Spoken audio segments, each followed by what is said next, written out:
કેમ છો બાળ દોસ્તો? આજે ફરીવાર નવો વિડીયો જોશું. ગયા વખતે આપણે સંયુક્ત અક્ષરો શીખ્યા, બરાબર? અને એ સંયુક્ત અક્ષર કેવી રીતે બને છે, કયા બે વર્ણ, કયા બે અક્ષર ભેગા થવાથી બને છે એ આપણે શીખ્યા. સાથે સાથે ડિસ્ક્રિપ્શન બોક્સમાં તમારા માટે અભ્યાસ માટે ઘણા બધા શબ્દો અને શબ્દોની સાથે સંકળાયેલા બીજા અનેક નાના નાના એકમો, ચેપ્ટરો પણ મૂક્યા હતા, જેથી તમારો મહાવરો, તમારો અભ્યાસ વધુ સારી રીતે થઈ શકે. તો કમેન્ટ કરી ચોક્કસ જણાવશો કે તમને એ જે અભ્યાસ, જે મહાવરો જે તમે કર્યો એનાથી તમને શું ફાયદો થયો, એ ચોક્કસ જણાવશો કમેન્ટ કરીને.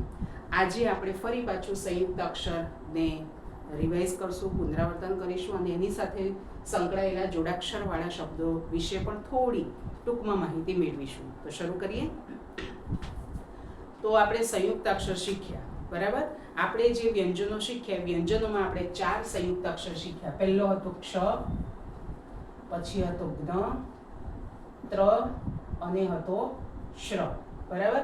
આ 4 સંયુક્ત અક્ષર શીખ્યા અને ત્યારે આપણે વાત પણ કરી હતી કે જ્યારે જોડાક્ષર હોય અને એમાં કોઈ પણ બે અક્ષર જોડાયેલા હોય તો એને પણ આપણે સંયુક્ત અક્ષર કહી શકીએ. હવે એવા જોડાયેલા જે અક્ષરો છે, શબ્દોમાં જે એ અક્ષરો જોડાયેલા આવે છે એ કયા કયા, તો થોડાક આપણે 4-5 એક્ઝામ્પલ આપણે જોઈ લઈએ.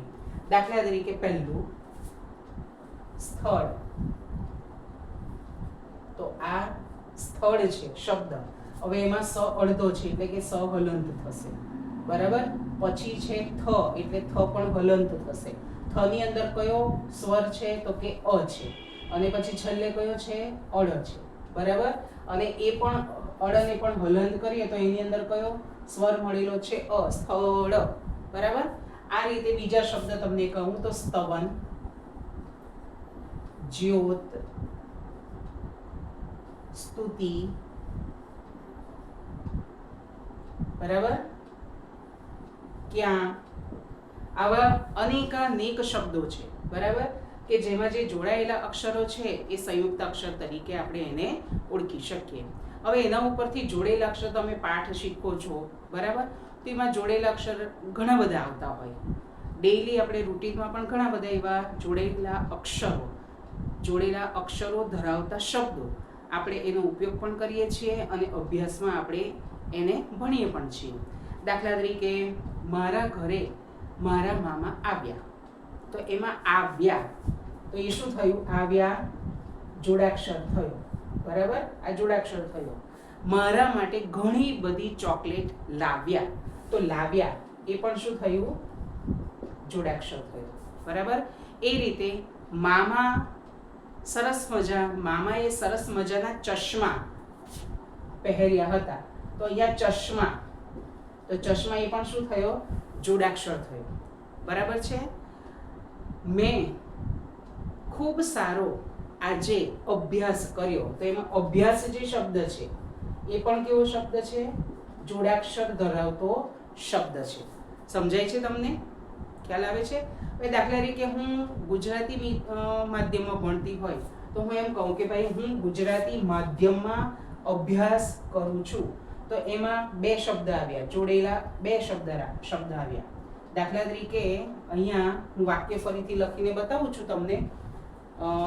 જુઓ તમે, જુઓ. દાખલા તરીકે અહીંયા હું વાક્ય લખું છું કે હું ગુજરાતી માધ્યમમાં અભ્યાસ કરું છું, બરાબર? આમાં જોડેલા અક્ષર કયા કયા છે તો તરત જ તમને સમજાઈ જાય. કયો? માધ્યમ અને અભ્યાસ. માધ્યમમાં કયો છે જોડેલો અક્ષર? તો ધ્ય, બરાબર? એ જોડેલો અક્ષર છે અને એ જોડેલા અક્ષરથી કયો શબ્દ બન્યો? તો માધ્યમ, બરાબર છે? એવી રીતે અભ્યાસ, એમાં જોડેલો અક્ષર કયો છે? ભ્યા, બરાબર? અને એનાથી શબ્દ બન્યો અભ્યાસ. આવા ઘણા બધા શબ્દો છે અને એ પ્રેક્ટિસ માટે ડિસ્ક્રિપ્શન બોક્સમાં હું મૂકી રહી છું, જેની તમારે નોંધ લઈ એને ડાઉનલોડ કરી અને પ્રેક્ટિસ કરવા વિનંતી. હવે આપણે ફરી પાછા બીજા ટોપિક ઉપર આજે જઈએ છીએ. એ કયો ટોપિક? તો જો ધ્યાનથી કે સંયુક્ત અક્ષર આપણે શીખ્યા, બરાબર છે. તો હવે ધીમે ધીમે બીજા એવા ઘણા બધા શબ્દો આવે છે, ઘણા બધા અક્ષરો આવે છે કે જેમાં આપણને વાંચવા અને એનો ઉચ્ચાર કરતા આપણને ઘણી બધી તકલીફો પડતી હોય છે. હવે એ જ વસ્તુ કઈ, તો ધ્યાન આપો. દાખલા તરીકે જો અહીંયા મેં લખ્યું છે, શું લખ્યું? આ પહેલા લખ્યો છે ક અને પછી અહીંયાથી ફાડ્યો છે, એટલે એનો ઉચ્ચાર શું થાય? તો કે ક તો છે જ, બરાબર, પણ એની અંદર શું છે? ર. આજે આ ફાડેલો છે, બરાબર, એનો ઉચ્ચાર ર કરવાનો છે, અડધો, અને પછી આવ્યો અ, તો શું થયો ઉચ્ચાર? ક્ર, બરાબર. એવી રીતે ખ્ર બને, ગ્ર બને, ગ્ર બને, જેવી રીતે ક્ર બન્યો, બરાબર, એવી રીતે ત્ર પણ બને. ખ્યાલ આવે છે તમને? એ રીતે ઘણા બધા ફાડેલા અક્ષરો ઉપરથી શબ્દ બની શકે, બરાબર. તો એને આપણે કેવી રીતે સરળતાથી વાંચી શકીએ, વાંચવામાં સરળ આપણે કેવી રીતે બનાવી શકીએ, તો એના ઉપર આજે આપણે થોડું ધ્યાન આપવાનું છે. દાખલા તરીકે અહીંયા જુઓ, મેં લખ્યો છે ગ, પણ જો હું ગને ફાડી દઈશ તો એનો ઉચ્ચાર શું થશે? જેવી રીતે ક ફાડેલો છે તો એનો ઉચ્ચાર શું થયો? ક્ર. તો ગ્ર ફાડેલો છે તો એનો ઉચ્ચાર શું થયો? ગ્ર, બરાબર. તો ગ્રની સાથે હું દાખલા તરીકે અહીંયા હ જોડી દઉં છું, અક્ષર, બરાબર. હ વ્યંજન જો હું જોડું છું તો આ કયો શબ્દ બન્યો? ગ્રહ, બરાબર. એવી રીતે આગળના જ નહીં, ક્યારેક ક્યારેક પાછળનો જે અક્ષર આવે ને એમાં પણ ફાડેલો અક્ષર આવે, બરાબર.